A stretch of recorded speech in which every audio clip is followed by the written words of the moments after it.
So, children, stanza 7. Again it fell and swung below, but again it quickly mounted, till up and down, nor fast nor slow.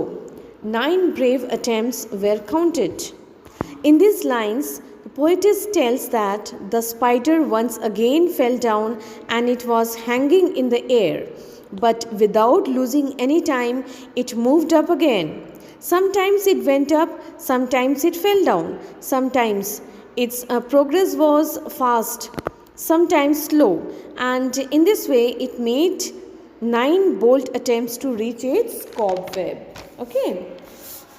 In stanza 8, "Sure," said the king, "that foolish thing will strive no more to climb, when it toils so hard to reach and cling, and trembles every time."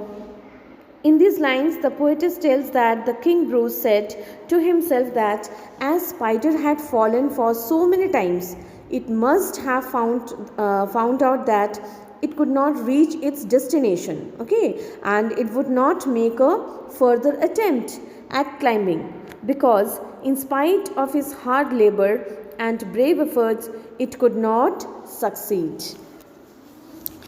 Stanza 9. But up the insect went once more. Ah me, 'tis an anxious minute. He is only a foot from his cobweb door. Oh, say, will he lose or win it? The poetess here tells that the king was surprised to see that the spider was making another attempt. It was critical time for the king. He was not certain whether the spider would succeed or fail, although it was only a foot away from its cobweb. 10th stanza. Steadily, steadily, inch by inch, higher and higher he got, and a bold little run at the very last pinch put his into his native cot. In these lines, the poetess tells that the spider went on gaining ground slowly and surely, inch by inch, okay, and it covered the distance, and it made an attempt at last moment of extreme difficulty. At last it succeeded in getting into the cob. Stanza 11. Bravo, bravo, the king cried out, all honor to those who try.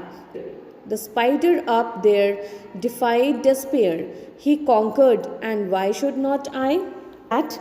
In these lines, the poetess tells that at the success of the spider, the king was pleased very much.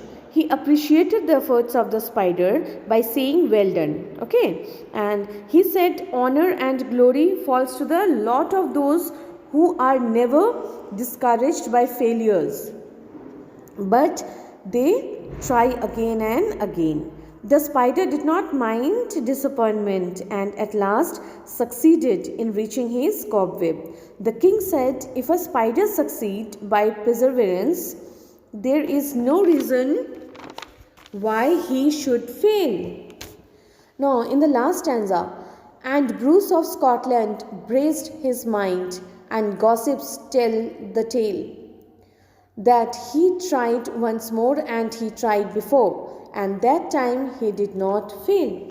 Now, in these lines, the poetess tells that the King Robert Bruce resolved to fight against the enemy once more, and the storyteller tells that he tried once more, and this time he won a brilliant victory over his enemies.